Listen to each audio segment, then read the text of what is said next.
and because Khabib also now, I mean, let's remember, he's had a decent career. He's earned some decent money, but of course, Saturday night would have by far and large his biggest payday. And he got 2 million guaranteed pay-per-view. We're yet to see how much, but I'm going to speculate that he'll probably make another 7 or 8, maybe. So he might be walking away with $10 million from that fight. Okay, I'm pretty sure that goes a long way in Dagestan. And he doesn't have a flash lifestyle either. But that's not the reason why I think he'd turn it down. I think Khabib might not want to be associated with all that negativity again, because he is a person that holds himself and carries himself in high regard. And he was talking about retiring a couple of years ago pretty early.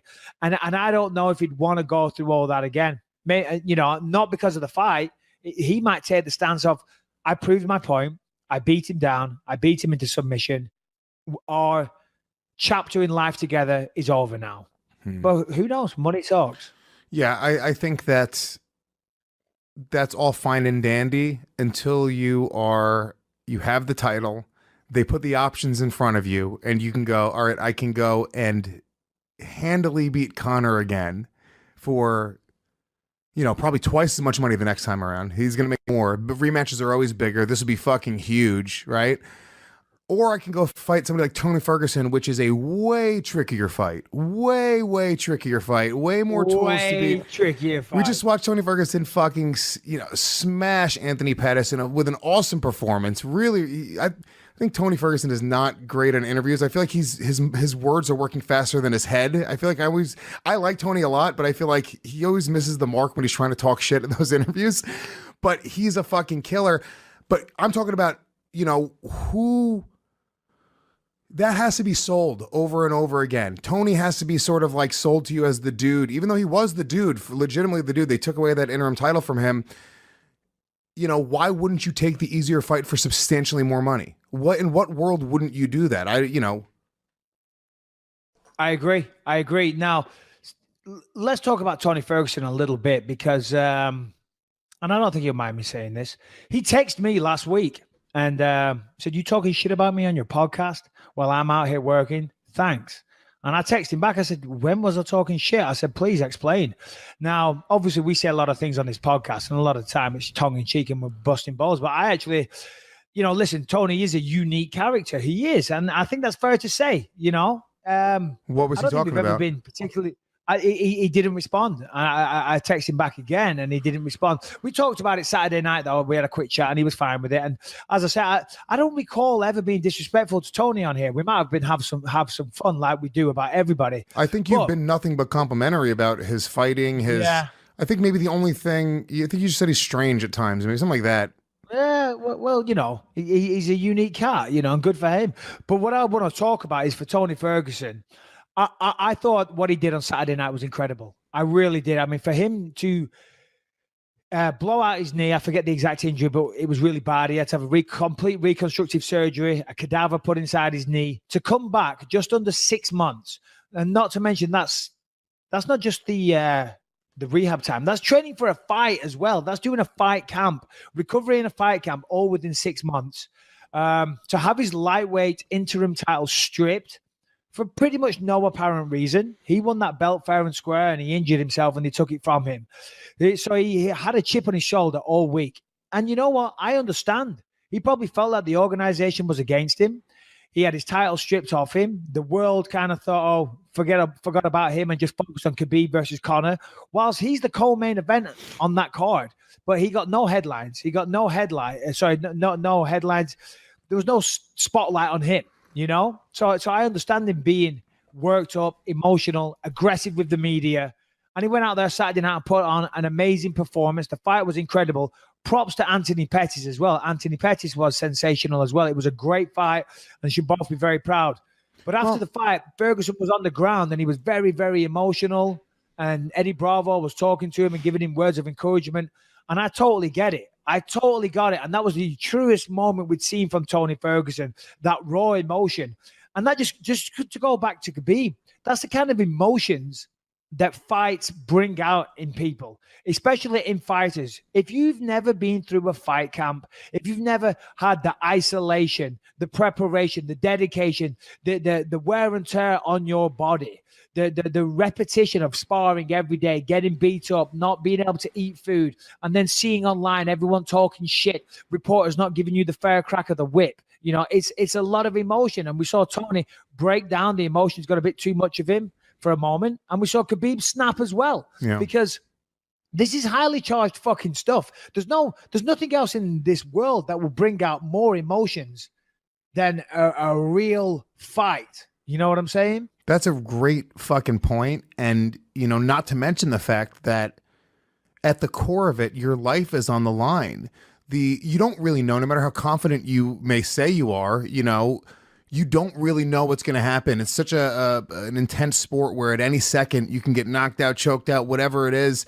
And the reality is people have died in the sport. You know, having all of that weigh on you, you know, it is like really, really heavy. And I've only seen a glimpse of that. And being friends with you is, to be, in my opinion, the biggest experience I've sort of experienced with that, because I watch what you go through and you know, what you put, you know, everybody through, your family. It's a lot. It's a really, really intense thing. And I agree with you about Tony as well. I think that was one of the better moments that we've seen from Tony. And the only thing I've ever been critical with Tony on is I feel like once we saw Connor sort of turn into Mr. fucking Swagger, it seemed like Tony saw that and was like, oh, well, I have to sort of do that sort of thing in order to kind of get attention. Whereas Tony doesn't come off like it's, when he puts a sunglass on, he's coming off like a cocky dick. It doesn't seem like that's who he is. We've interviewed Tony on the radio show before, and it was just a fairly nice guy. So, yeah, it's what do you think? But you know, fighters often have alter egos, and as you say, I think that's a pretty good example of that. When you put when he puts the glasses on, he becomes that guy. You know, maybe when he's in the octagon afterwards with his team or when he's with his family, I'm sure he's not that guy. You know, like Rampage, you know, used to say when he was fighting, he became Rampage. He became somebody else. That's why he would walk out and howl, you know, because he'd become this different person, you know, and he'd try and harness that person to help him in his fights. So we do see that, you know, it's a difficult thing.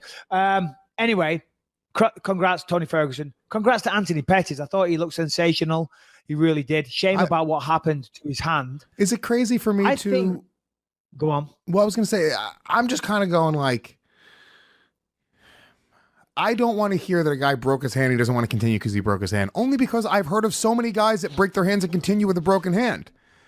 Like, wasn't there a guy earlier in the night who broke both of his hands and he still won? I'm glad you said this because Callum, my son, for those that don't know, asked the same thing.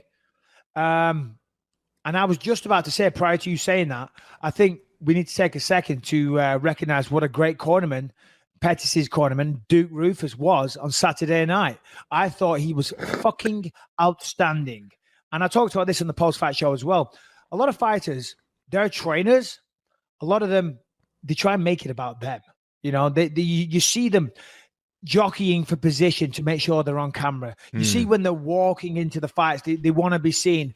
They try and steal the limelight, and a lot of them are there for themselves. They're not there necessarily. Of course, they're there for the fighter, but they're trying to get as much exposure and they're trying to get paid. You know, sometimes they're not putting the fighter's best interests at heart. They're like, no, go on, go out there for the last round. You can do it. You might be able to win, because then the fighter gets the win bonus and he might get a fight of the night bonus. And then that means their percentage might be a little bit higher, or they can get some more money out of him. And I'm telling you, that sounds like an ugly thing to say. But in the lower level guys, that's how it fucking is. I'm telling you now, in the world of mixed martial arts, there's some great people. But in the world of fight sports generally, there's a lot of fucking scumbags and lowlifes as well. Whether it's coaches, fighters, trainers, managers, there's good and bad all over the place. And the fight world brings out the best of the good and the best of the bad. I'll fucking tell you that right now. Entertainment. There's some real fucking scumbags out there. But hold on. So at the end of the second round, Duke Rufus said, how's your hand? And he said, my hand's broke. My hand's broke. Here's why it wasn't smart to go out there the third round. You're right. If it was just a broken hand, then maybe. But he just seen Pettis, you know, only just make it out the second round. leaking blood from everywhere. He'd had a fucking good hiding for 2 rounds. Yeah, he had a big moment in the second round where he dropped Tony Ferguson and nearly finished him. But Tony took it and came back and started putting it on Pettis again. He was losing that fight pretty dominantly, but he did have some big moments. But he was already losing, already getting beaten to a pulp, already covered in blood. And now I want you to go out in the 3rd round with one hand and try and win. All that was going to happen was Pettis would have taken further damage. And he might have got injured out there. He might have lost vision. He might have lost an eye. Might have lost his life. Who fucking knows, right? And Duke Rufus was like, hold on a minute. You're losing this fight. And now you've got a broken hand. There's no path to victory. There's no path to victory. You're going to take 5 more minutes of fucking damage that could take years of your career, could end your career. It could beat the fight out of Anthony Pettis and have him thinking, I never want to experience that again and therefore retire. It's just no good for anyone. And I thought that was very selfless. And it was a beautiful thing what he did. I thought it was incredible. That's a really astute point. And I think that it's something that the fans would never even consider, because I was looking at it, I was going like, really, a broken hand? But when you consider there's nothing he could do to come back in that fight. The fact that he had the broken hand, you go like, all right, well, now it's actually impossible. You're not even going to be able to knock him out. You're not going to be able to land that fucking big shot. It is a really interesting point. And maybe we take it for granted as fans sometimes when you don't know the guy personally, or you don't have any sort of relationship, or you don't really have a horse in the race. You sit there and go like, oh, come on, really? Listen, for a broken hand? Yeah. As a fan, you want to see the fight continue. That was a fucking great fight. I was loving it. Okay, it was 70% all Ferguson, 30% Pettis. Pettis did drop him and followed it up nicely, but Ferguson recovered. It was a great fight. And as a fan, you want to see it continue. But when you're close to the situation and you know the person, you've trained him since he's a fucking kid, right? And this is his life and soul. This is how he pays the bills. And the reality of what you're seeing as a coach is that, unfortunately, you're just outmatched tonight.